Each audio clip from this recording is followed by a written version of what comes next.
This was a war of choice by, we can say, this continuum: Obama, Biden, and those absolutely horrid people behind them, and the little messengers like Secretary of Genocide Blinken, or that. These people don't do policy. These people follow orders. But the people who conceptualized Project Ukraine, they were not that dumb. They were expecting that in the end, we will get away with it because we are the empire. We will have others foot the bill.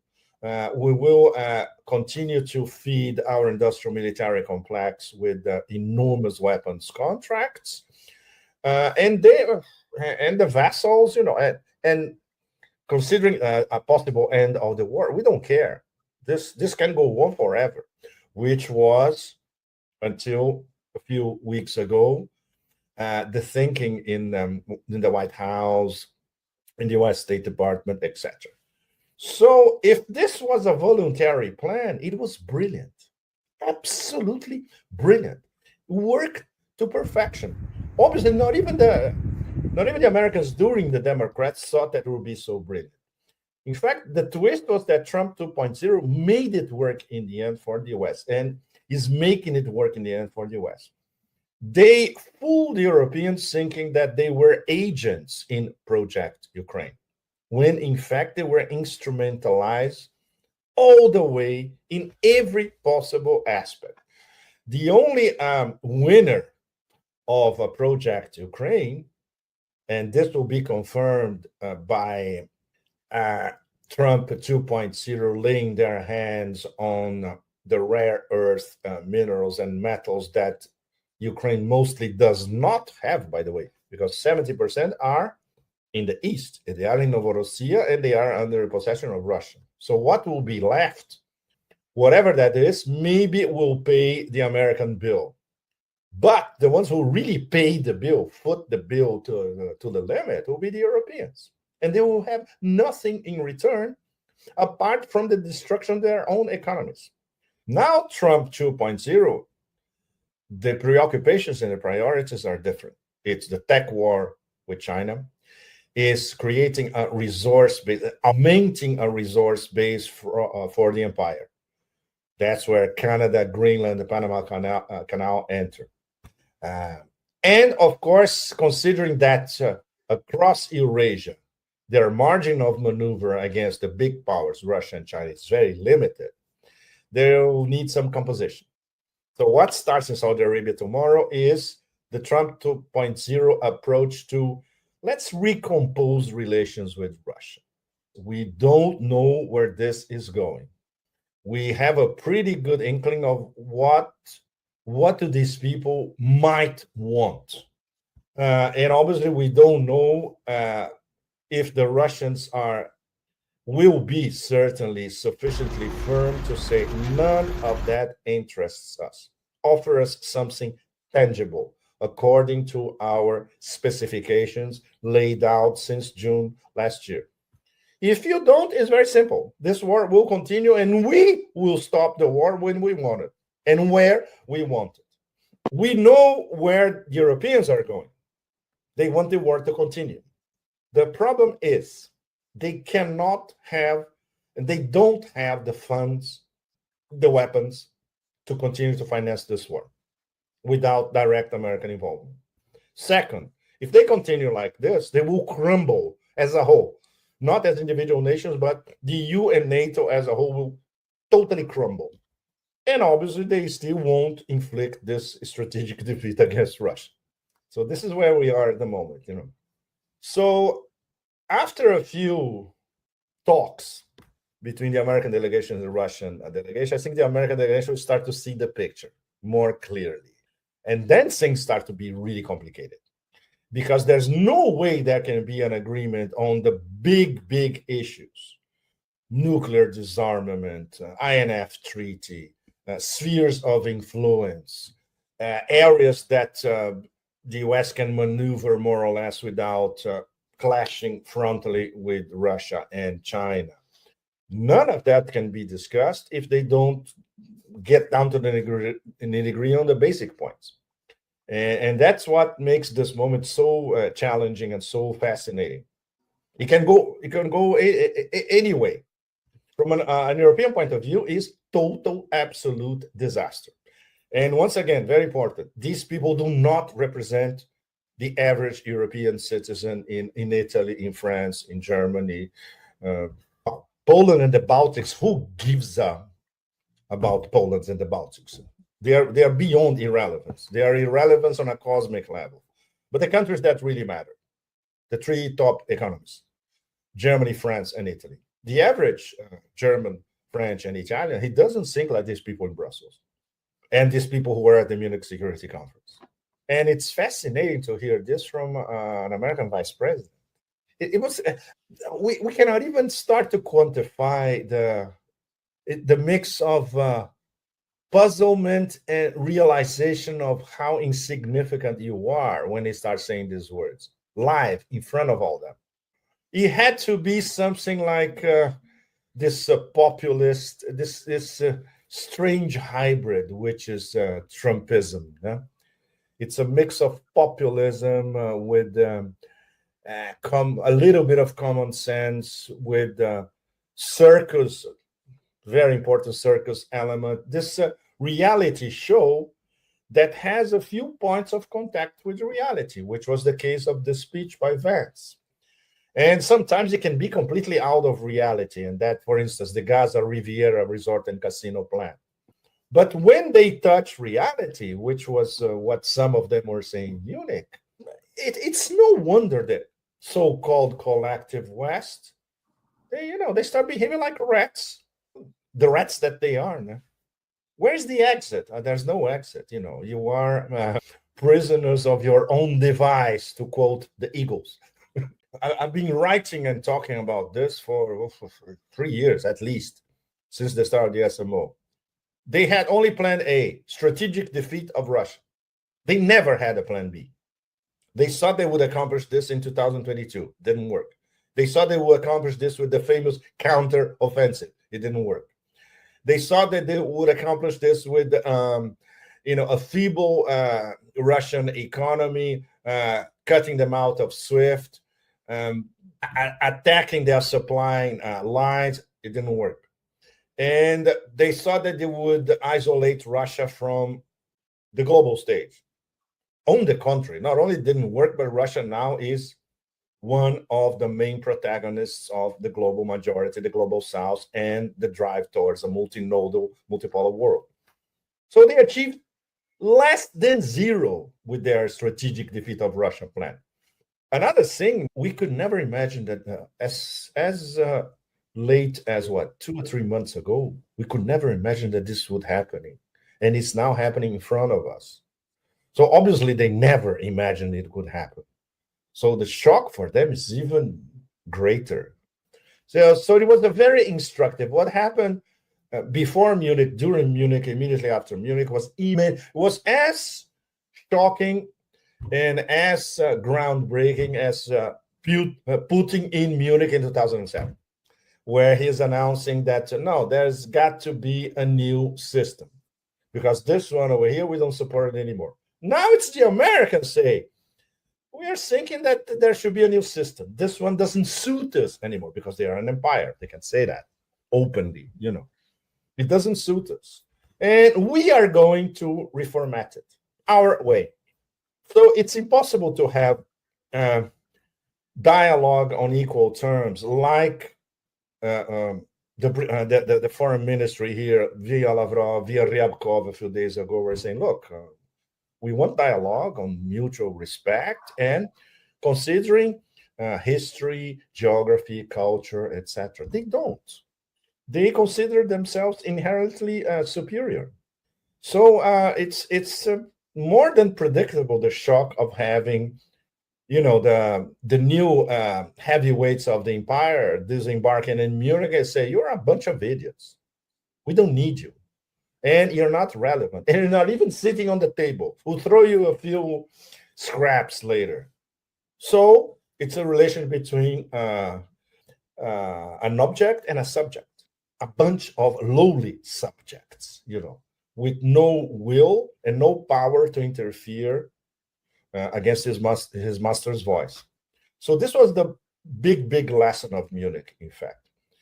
And personally, for me, was particularly pleasing to see that from very far away in Novorossiya, near the battlefield. We were 10 kilometers from the Ukrainians, in fact, and the local commanders were saying, look, you see that at the end of this road, the Ukrainians are over there. And when we smash them over there, the road will be open for us to keep going west. And that's exactly what's happening in the battlefield now. So the fact that Trump is predisposed to talk to Russia, it's a very positive point. What nobody knows, at least so far, is how far is he willing to go to accommodate Russia's imperatives, national interests, especially the most important thing, which is something that they cannot discuss tomorrow in Saudi Arabia. This is going to be in the next few months. A new project of indivisibility of security comprising the NATO space, the post-Soviet and the Russian space and the Eurasian space. Informally, what could be a new Yalta, really. And there is a strong possibility that we could have a new Yalta on May 9 here in Moscow, on the Victory Day celebrations, where we know already that Xi is coming, Putin will be the host, and Trump may come as well. These three, they are going to organize and formalize the new Yalta. No Europe. Europe is out of any serious geopolitical discussion. Europe doesn't exist, period. Europe is self-suicided 6 feet under, geopolitically, geoeconomically, military, and even culture, because they are killing their culture. Brussels is killing Europe, individual nations, European culture everywhere. So it doesn't matter. So this is a conversation between a nuclear hypersonic power and the so-called exceptionalist empire, decadent or not. Yes, decadent, we know. But we have a new ruler, a new DJ, Mr. Disco Inferno, who knows instinctively, not thinking as a geostrategist, yes, we have to sit down and talk to these guys. If we don't, we're going to be in trouble sooner or later, because I have other things to do. And then there's the whole China tech war, everything. The Trump administration may tell the Europeans a few tidbits about what they discuss on the table with the Russians. They already they read the Riot Act to the Europeans explicitly, which means, this is the short version, pay up, and it's 5%. If you continue with 2%, we don't care about you. Pay up, NATO, okay, 5%, and with this 5%, you have to buy all our American weapons, old weapons, recycled weapons, new weapons, etc. That's it.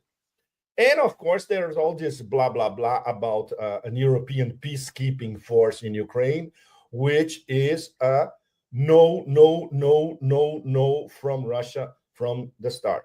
Forget it. Russia will never accept European peacekeeping military forces on their borders. Out of the question. So this is going to be very hard for Trump's negotiators to put on the table. As a geopolitical player, bye-bye. Not anymore. So this is what Europe is about, a secondary role after they opted consciously to sabotage themselves, deindustrialize themselves, not go after those who are trying to accelerate their deindustrialization. And now it's the whole Nord Stream saga, which they will never address directly. And of course, betting everything as a collective, the European Union and NATO, the EU-NATO collective, on a strategic defeat of Russia. And now they have to come to grips that not only this did not and will not happen, but the strategic defeat on the table is their strategic defeat.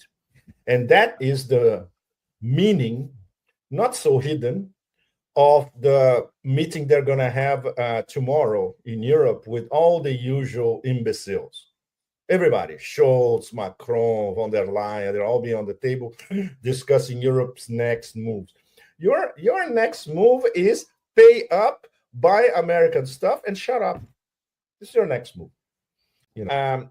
We're gonna have a few, I would say, staring at our faces how far this rebranding goes and if it's for real or not for show. And that will be the role of the so-called peacekeeping forces, Right. assuming there is a deal on Ukraine. Before that, we don't know anything. It can be just a show.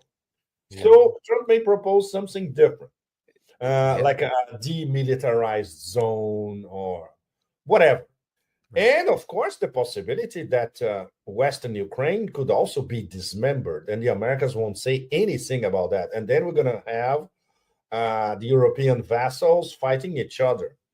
I'm going to get this part. I'm going to get Galicia. I'm going to get Carpathia. It's going to be hell. Exactly. So I think it's still too early, but the possibilities of decomposition are enormous.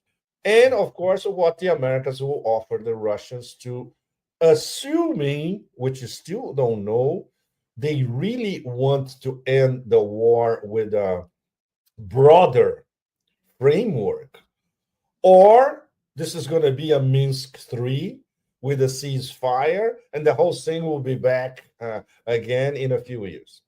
The Russians already said, forget it. We don't even need to discuss that.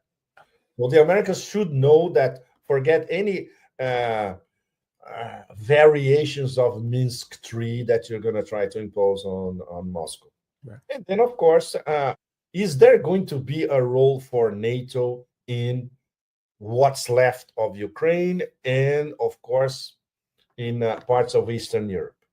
So this is the key question. Then we'll see if NATO is going to collapse suddenly or little by little, indefinitely. When Trump first sanctioned, in fact, he sanctioned Made in China 2025 in 2018, the first batch of mega sanctions, after he was in power for a little over a year. The Chinese, they looked around and said, oh, yeah, okay, it's going to be hard for us, but we'll continue to do everything that we did based on the technology that we can have access to and based on the capacities of our workforce, which has decided to work in China. And the best example recently was DeepSeek, because DeepSeek, this breakthrough was basically by Chinese former students and technicians, good mathematicians, that came back from the US to study in China or who studied in the best Chinese universities. It was a locally developed operation. So these are two completely different models, but it's so many levels, because now it's yes, he has his hands full, because these are not his number one preoccupations and priorities. The number one priority for Trump 2.0 is domestic.